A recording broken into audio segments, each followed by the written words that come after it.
Hi, welcome to my channel, Do Arona. I am going to give some academic tips that help me score well in maths. First will be doing PYQs. कई बच्चे exemplar उठा लेते हैं, वो शायद school के exams में काम करे, पर बोर्ड्स के लिए PYQs करने बहुत ज़रूरी है, वही काम आते हैं। मैं आगे आने वाले बुक्स की PYQs रेकमेंड करती हूँ। पहला हुआ शिवदास। शिवदास के PYQs बढ़िया रहते हैं। अगर NCERT हो चुकी हो तो PYQs मुश्किल चैप्टर्स जैसे CND, इंटीग्रेशन और IT के उठा लेनी चाहिए।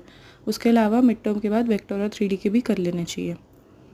सेकंड है टुगेदर विद के PYQs भी सही रहते हैं, पर उसके अंदर कई ज़्यादा एक्स्ट्रा मटेरियल होता है जिसका लेवल बहुत हाई होता है। वो करने की ज़रूरत नहीं रहती क्योंकि बोर्ड्स में इतना हाई आता नहीं है, तो कॉस्ट के हिसाब से वर्थ इट नहीं है। सैम्पल पेपर्स को करना शुरू कर देना चाहिए जनवरी या दिसंबर से। उससे पहले तक NCERT और PYQs ख़त्म कर लेनी चाहिए। मैंने सैम्पल पेपर्स भी शिवदास के करे थे क्योंकि इनमें प्रीवियस ईयर पेपर्स भी देते हैं। ये शिवदास के सैम्पल पेपर्स है, ये मेरी बुक थी। इसके अंदर मैंने 5 स्टार्टिंग के करे थे और 2 या 3 प्रीवियस ईयर करे थे, तो इतने भी ज़्यादा इसमें 45 प्लस है, उतने की ज़रूरत नहीं होती, पर बुक पूरी मिल रही थी। मेरी ये प्रो टिप है कि जो क्वेश्चन करे उसे उसी टाइम रिवाइज़ कर लेना। मैं बहुत सी मिस्टेक्स करती थी, पर मैंने बोर्ड्स में तरीका अपनाया और बहुत कम हो गई, हुई नहीं थी मेरी बोर्ड्स में।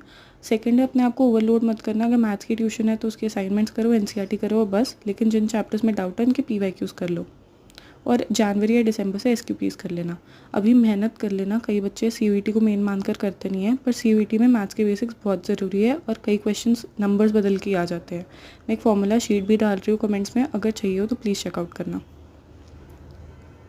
अगर प्रैक्टिस मटेरियल चाहिए हो तो वो भी बता देना, मेरे पास बहुत ज़्यादा पड़ा हुआ है। Thank you for watching, subscribe and share. Okay bye.